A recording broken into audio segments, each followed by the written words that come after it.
Здравствуйте, компания Progress Auto и обзор мини-трактора Yanmar FX 235.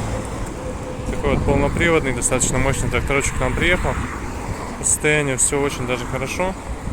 Задние шины, нареканий нет. Трехточное навесное устройство у нас здесь с дополнительными гидрорегулировками, с быстросъемом фреза, РСБ 1,5-метровая. Такой вот конфигурации по ножам. Ну, видно, что износ здесь уже есть, конечно же. Думаю, что в районе процентов 40 остатка, наверное, осталось сейчас.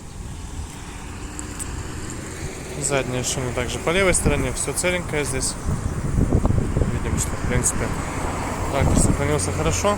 Передние чуть больше потертые, есть небольшие растрескивания, но думаем, что не критично относительно особенно состояния остального трактора. То есть здесь у нас все достаточно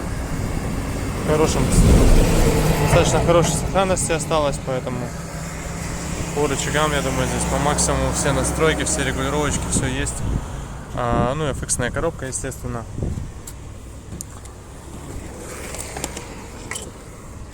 Давайте сразу покажу наработку.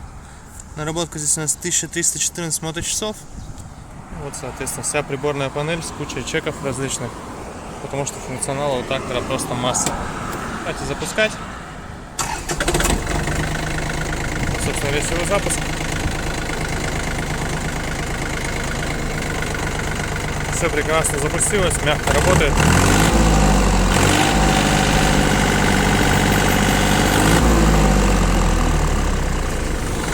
Так держит обороты. Поэтому никаких здесь у нас претензий к трактору совсем нет.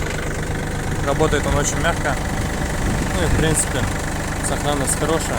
Все-таки наработка для такого трактора не очень-то и большая.